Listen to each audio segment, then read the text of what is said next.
Okay, hello, hi. Hey, I'm Maisie Pilkington from Hawkinsville High School, and I teach math 9 through 12. Okay, and Maisie, tell us a little bit about your class in which you designed this work. Okay, I have an accelerated math 3 class. They are juniors.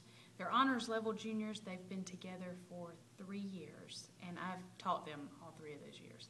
Okay, what motives do they bring to their work? What are some interesting characteristics about them, the design qualities that speak to those motives? Okay, they really want their work to be authentic.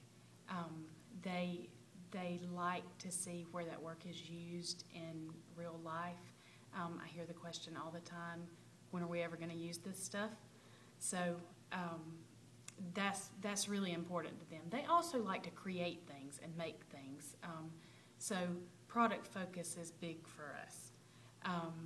And then they like to have some choice for their own interests that are currently their interests, not things that they're, not how it's going to apply one day, but current interests. So that was kind of the basis behind designing this lesson. Okay, so talk to us about the unit that you created. Okay, we were about to do polynomial functions, and I actually was at a design meeting with Schlechte, and I said, this is such a difficult concept for the kids to understand when they're ever going to see these. So designing the lesson, I was talking with a group of teachers about what things do we see in real life that fluctuate up and down like a polynomial function might do.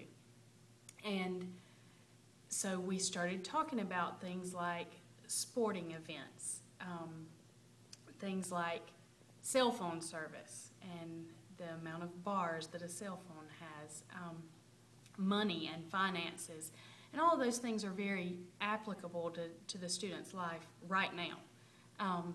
Music, they all like music. So those were some topics that we gave, that we came up with to give this class. Then the students chose which of those topics were most important to them, that interested them the most. From there, the groups were formed, and everybody had either their first or second choice. And then they engaged in conversation with me, where I asked them questions like, what about a football game might go up and then down, up and then down? So that's where the process started. Okay. What is the picture of success? Like, what were you really trying to get them to be able to do? Okay, my goal in one sentence was for them to be able to see polynomial functions and their characteristics, the intervals of increase and decrease, the domain, the range, all of those things in the context of a real life situation. Okay.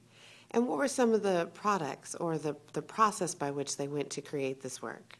Okay, well, so all of them use technology to create a product of some sort. Some used Prezi, some used PowerPoint, and as we went through the process, they journaled daily, they gave each other feedback on their work within the group,